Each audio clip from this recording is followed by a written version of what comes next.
J.B. Priestley. About the author. Um, J.B. Priestley's full name is John Boynton Priestley. He was born on the 13th of September 1984 and died on the 14th of August 1894 and died on the 14th of August 1984.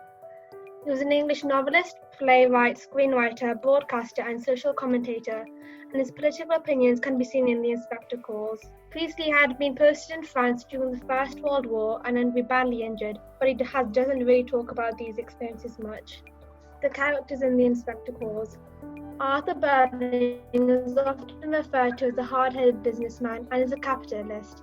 This is someone who wants to make maximum money, sometimes at the expenses of someone else, as we can see in this story. Sybil Burling is the wife of Mr. Burling. She is quite rude and snobbish, especially to the inspector. Gerald Croft is the soon-to-be fiancé of Sheila Croft. He is the son of the owner of Burling's rival, Crofts Limited.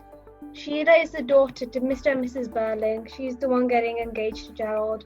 Eric is the second to the Burlings. He's often looked over, you could even say forgotten at times.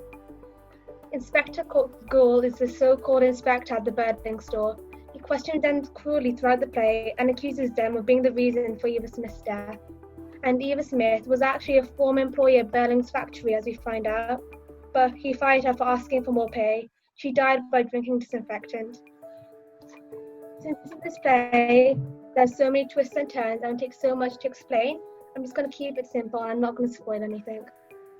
In the play, the mysterious Inspector Gould visits the unsuspecting Burling family. He comes while they announce Sheila Burling's engagement with Gerald Croft. He comes to question the family over the unintentional role in the death of Eva Smith, who dies by drinking disinfectant.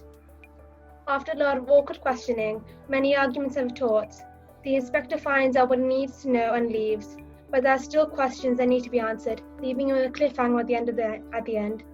Opinions. I like this book, so I'm going to rate it 5 stars. I'd probably recommend it to year 8 and above, as it deals with many complicated subjects that younger kids wouldn't understand.